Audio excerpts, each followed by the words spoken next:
Good evening दोस्तों, कैसे हैं। मैं दीपक शर्मा अपने ऑनलाइन चैनल पे आपका हार्दिक हार्दिक स्वागत करता हूं। आज हम heating effect of electric current पढ़ने वाले हैं। इससे पहले करंट इलेक्ट्रिसिटी ऑलमोस्ट हम खत्म कर चुके हैं, जिसमें आपका पोटेंशियोमीटर सेल वगैरह सब कुछ डिस्कस कर चुके हैं।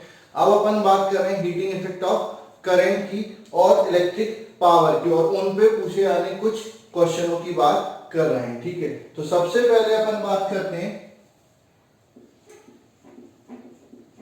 Heating effect of electric current. Heating effect of electric current. ठीक है, तो क्या होता है, when we pass electric current through a conductor, then it become hot. This effect of current is known as this effect of current is known as heating effect of current. Heating effect of current.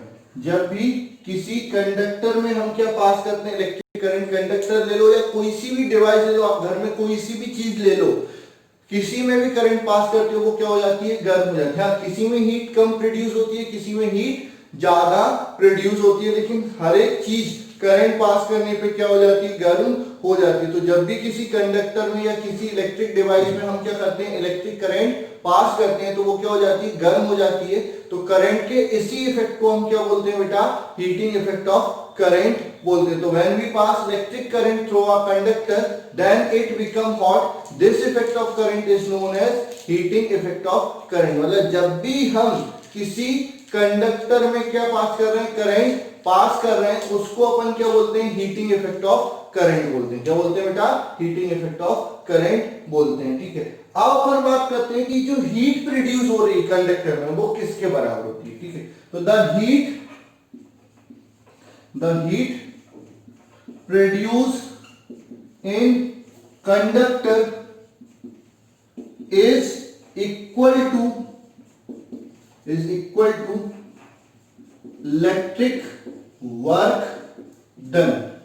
किसी भी conductor में जो heat produce होती है वो किसके बराबर होती है, इलेक्ट्रिक वर्क डन के बराबर होती है। यानी H बराबर क्या हो जाता है, W। ठीक है, where W is equal to QV।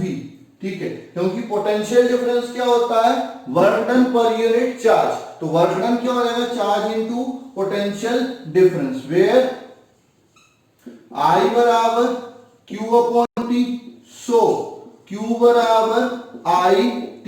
तो W बराबर क्या हो जाएगा, V ऐसा का ऐसा, Q की जगह पर क्या आ जाएगा, V I T। Hence heat produce in a conductor,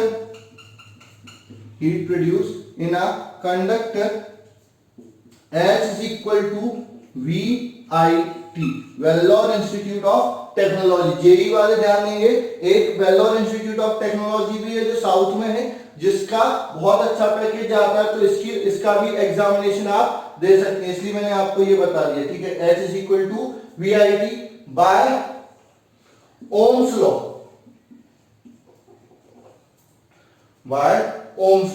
क्या होता है, V is equal to IR। तो H बराबर क्या हो जाएगा, IR इंटू IT। तो H बराबर क्या हो जाएगा, I स्क्वायर RT। ठीक है, this is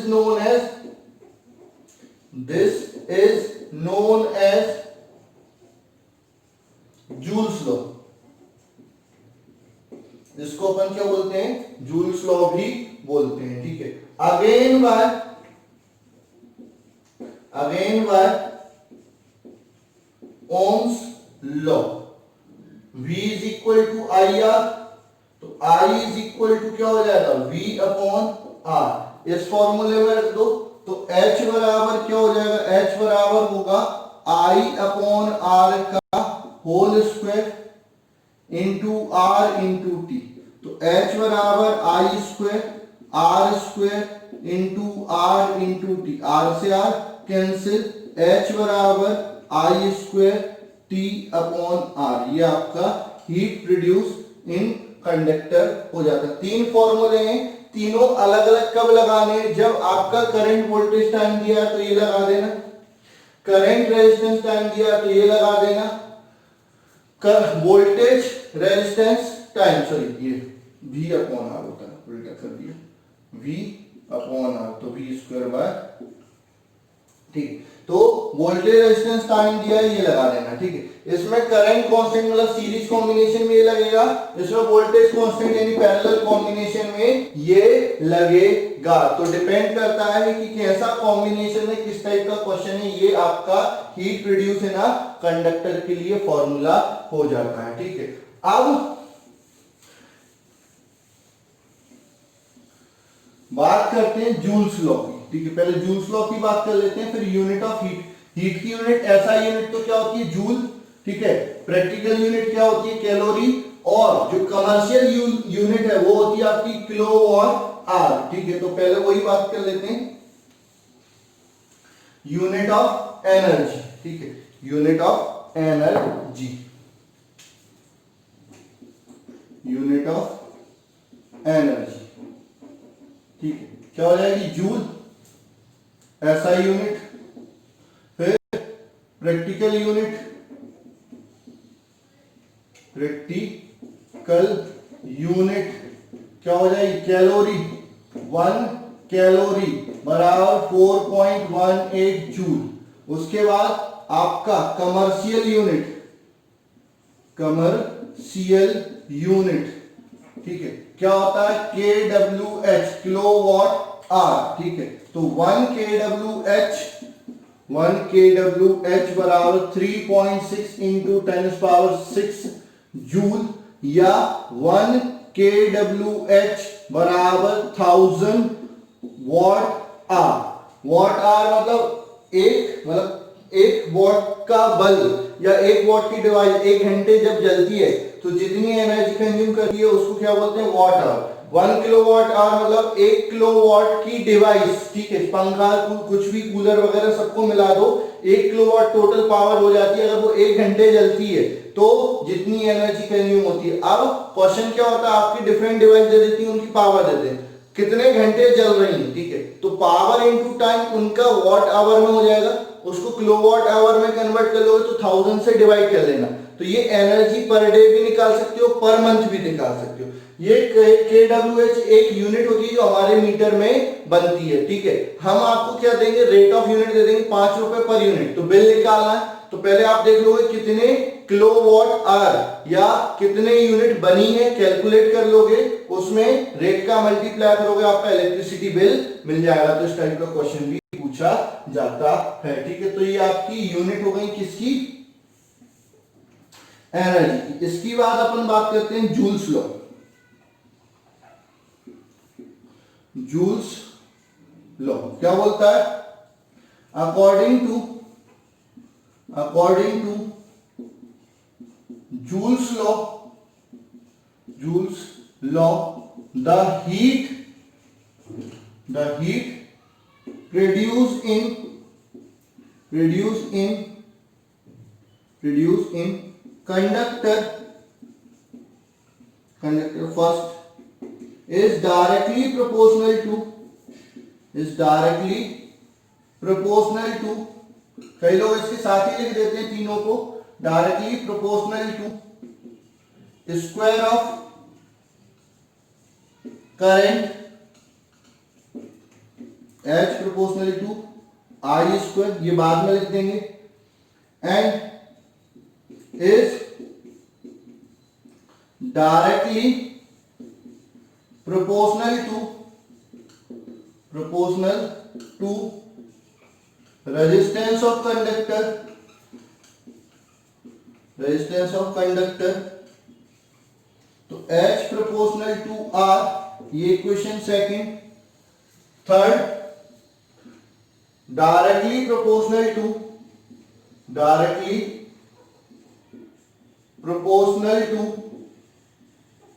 to time for which electric current flowing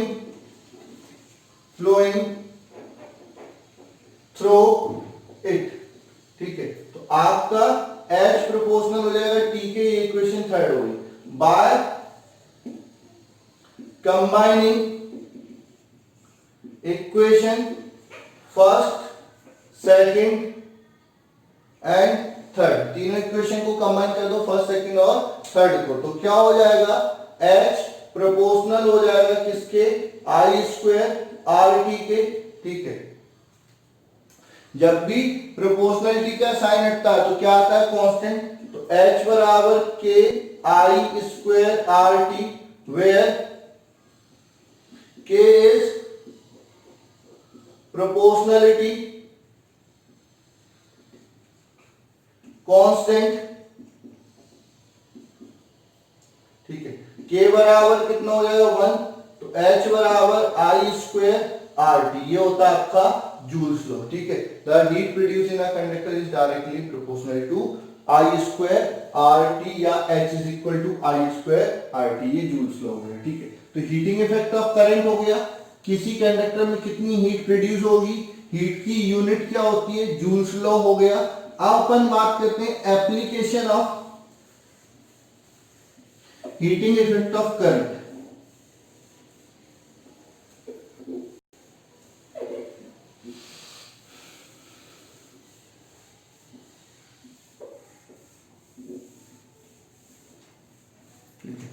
अगली हेडिंग आप लिखेंगे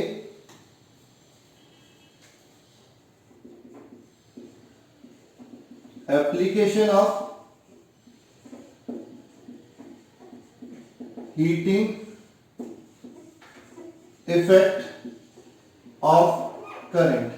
हीटिंग इफेक्ट ऑफ करंट की क्या एप्लीकेशन है, क्या यूज है, उनके बारे में अपन डिस्कस कर रहे हैं, application of heating effect of current. ठीक है, first heating effect of current, electric current are used या is used in electrical heating device like electric iron, ठीक है, electric kettle, comma geyser, comma electric heater,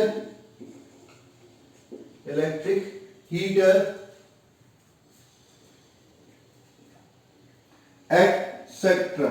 ठीक है, तो आपका क्या होता है, जितने भी हीटिंग डिवाइस है, चाहे रूम हीटर हो, चाहे वाटर हीटर हो, गीजर हो, या फिर इलेक्ट्रिक केटल हो, या फिर आपका इलेक्ट्रिक आयरन यानी प्रेस हो, उन सब में क्या होता है, हीटिंग इफेक्ट ऑफ करंट का यूज किया जाता है। किसका यूज किया जाता है, हीटिंग इफेक्ट ऑफ करंट का यूज किया जाता है। कैसे करते हैं, कुछ नहीं, हम उसमें एक हीटिंग एलिमेंट लगा देते हैं। वो हीटिंग एलिमेंट क्या होता है, किससे मिलकर बना होता है, नॉर्मल कंडक्टर का नहीं होता, वो अलॉय का बना होता है। जनरली कौन से अलॉय का यूज करते हैं, नाइक्रोम का यूज करते हैं। ठीक है, in these device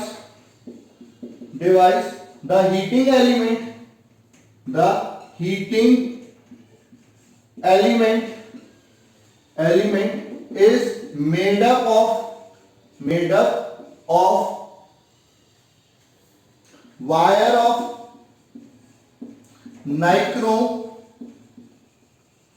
which is an alloy which have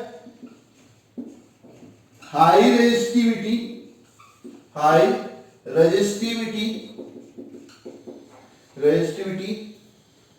as compare to metal. जो कॉपर वायर होता है उससे कनेक्शन तो देते हैं तो वायर इतना हीट नहीं होता, क्यों? क्योंकि उसकी रेजिस्टिविटी कम होती है। जितने भी मेटल होती हैं उनकी रेजिस्टिविटी कम होती है, लेकिन उन्हीं मेटल से जब अलॉय बनाया जाता है तो उसकी रेजिस्टिविटी क्या हो जाती है? बहुत ज्यादा बढ़ जाती है। इसलिए जितने भी हीटिंग डिवाइस होते हैं वो हीटिंग एलिमेंट जो होते हैं वो किससे बने होते हैं? अलॉय से मिलकर बने होते हैं। जनरली अलॉय में किसका यूज किया जाता है? नाइक्रोम वायर का यूज किया जाता है, ठीक है। तो मेटल के कंपैरिजन में उनकी रेजिस्टिविटी ज्यादा होती है। हाँ, कनेक्टिंग वायर में किसका यूज करोगे? मेटल वायर का, चाहे कॉपर ले लो चाहे एल्यूमिनियम ले लो। हीटिंग डिवाइस में किस वायर का यूज करोगे? नाइक्रोम का यूज करोगे। वो क्या होता है? अलॉय होता है, ठीक है, as compare to metal.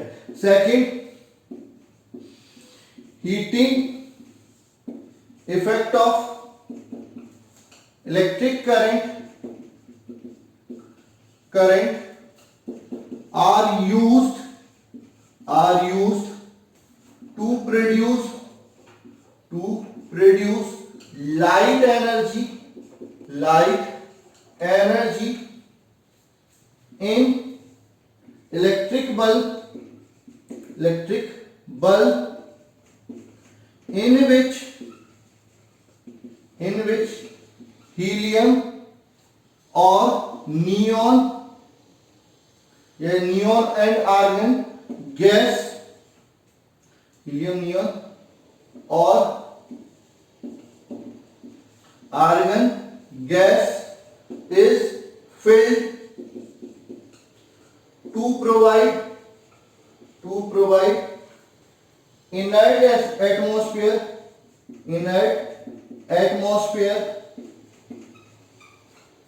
and thin filament of tungsten is used to produce light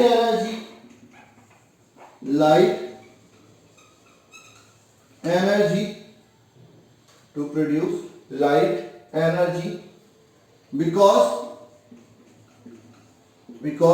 it have high melting point, ठीक है। आपका क्या होता है? इलेक्ट्रिक बल्ब, अभी के एलईडी की बात नहीं कर रहे, एलईडी में फिनोमिना कुछ और ही होता है, हीटिंग इफेक्ट पर वर्क नहीं करते, इसलिए इनमें जो पावर कंजप्शन आता है वो कम आता है। पहले जो पीले कलर का जो बल्ब यूज होता था जिसमें फिलामेंट यूज होता था उसके अंदर आर्गन और नियॉन गैस भरी जाती है, जिससे कि अंदर का प्रेशर और बाहर का प्रेशर क्या हो जाए? सेम हो जाए। और दूसरी उनमें वो जो गैसेस हैं वो कैसी हैं? इनर्ट हैं, तो आपस में रिएक्शन करके कोई नया कंपाउंड नहीं बनाएंगी जिससे कि वॉल्यूम बढ़े या कम हो। दोनों ही केसेस में आपका अगर वॉल्यूम बढ़ेगा या कम होगा तो आपका बल्ब क्या हो जाएगा?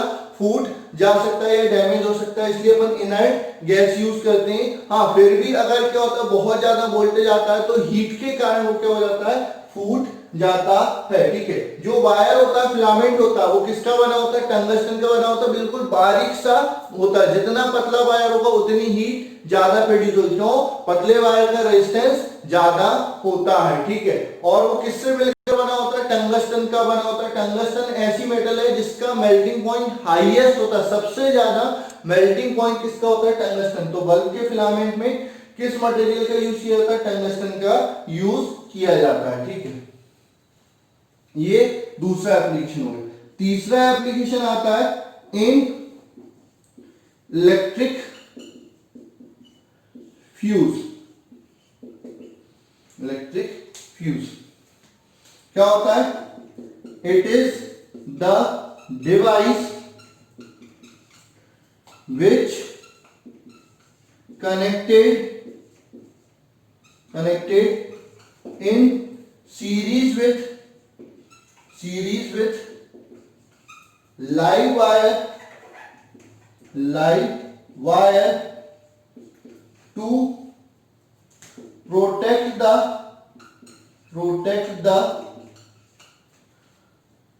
appliance or circuit due to damage electric circuit from damage due to from damage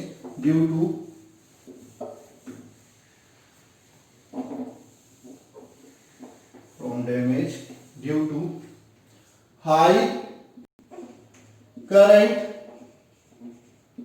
by sacrificing itself, ठीक है। वो क्या होता है, खुद अपने आप को सेक्रीफाइस कर देगा। क्या होता है, जब उसमें से करंट पास होता है, ज्यादा करंट पास होगा तो वो हीट होके क्या हो जाएगा, मेल्ट हो जाएगा और सर्किट क्या हो जाएगा, ब्रेक होगा। तो करंट आगे नहीं जा पाएगा, तो आगे की चीजें क्या हो जाएंगी, बच जाएंगी, ठीक है। तो आपका property of fuse wire,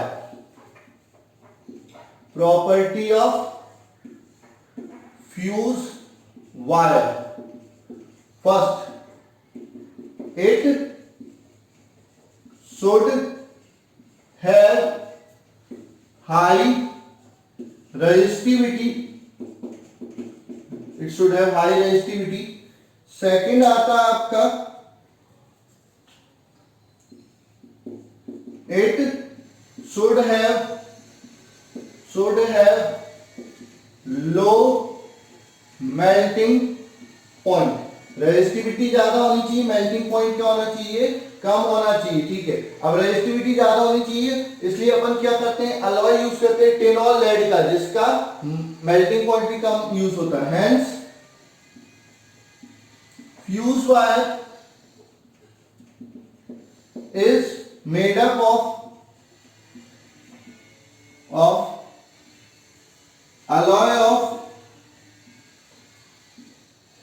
alloy of tin and lead. In absence of this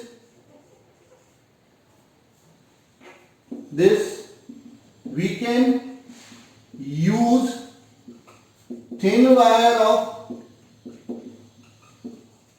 aluminium और कॉपर, ठीक है। अपन कॉपर और एल्यूमिनियम के पतले वायर को भी फ्यूज वायर की तरह यूज कर सकते हैं। जितना पतला होगा उतना रेजिस्टिविटी ज्यादा हो जाएगी और वो जल्दी से मेल्ट भी हो जाता है, ठीक है। तो थिन वायर ऑफ एल्यूमिनियम या कॉपर यूज कर लेते हैं, लेकिन आइडियली जो होता है फ्यूज वायर वो किसका होता है, अलॉय ऑफ टिन और लेड का बना होता है। तो ये एप्लीकेशन हो गई किसके, हीटिंग इफेक्ट ऑफ करंट के, ठीक है। अब अपन बात कर लेते हैं electric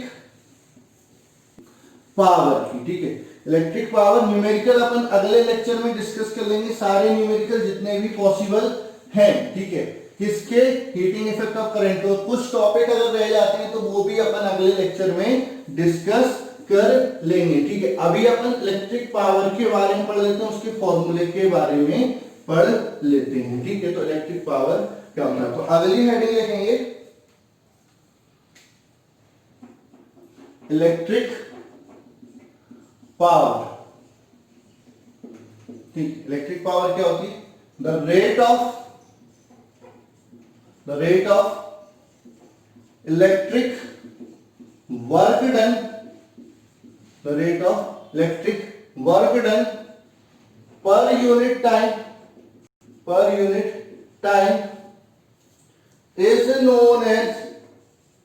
is known as electric power. The rate of electric work done per unit time is known as electric power. It is denoted by P, ठीक है। तो फॉर्मूला क्या हो जाएगा, electric power is equal to work upon time, ठीक है। तो P is equal to W upon T, where W बराबर Q इंटू V, तो P बराबर QV upon T, where Q upon T बराबर I। तो इलेक्ट्रिक पावर P बराबर V into I, ये इलेक्ट्रिक पावर का फॉर्मूला हो गया, ठीक है। By Ohm's law Ohm's law, ठीक है। V is equal to I are, V किसके बराबर हो गया, आई आर के बराबर हो गया। तो यहां से P बराबर क्या हो जाएगा, P बराबर हो जाएगा आई आर इंटू आई, तो P बराबर आई स्क्वायर आर हो जाएगा, ठीक है। Again by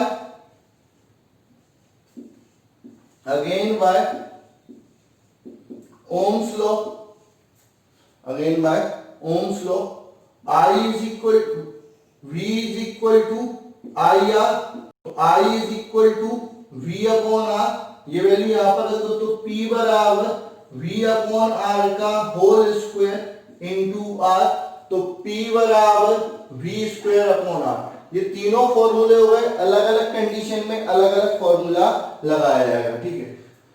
the unit of electric power, ठीक है, क्या होता है, वर्क की होती है जूल पर second, SI unit of electric power, electric power की ऐसा यूनिट क्या हो जाएगी, वॉट, क्या हो जाएगी, वॉट। 1 वॉट बराबर 1 जूल पर सेकंड, ठीक है। Other unit of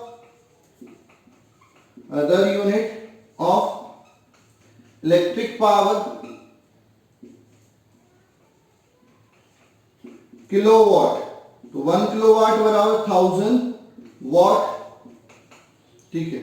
horse power 1 HP, horse power कितना होता है, 746 वॉट, ठीक है। तो ये हो गई इलेक्ट्रिक पावर, ठीक है। अब आपकी जो कोई भी डिवाइस आप मार्केट से खरीदते हो तो उस पर दो चीजें लिखी रहती हैं, एक वोल्टेज और एक पावर, ठीक है। तो वो पावर रेटिंग रहती है और वोल्टेज रेटिंग रहती है।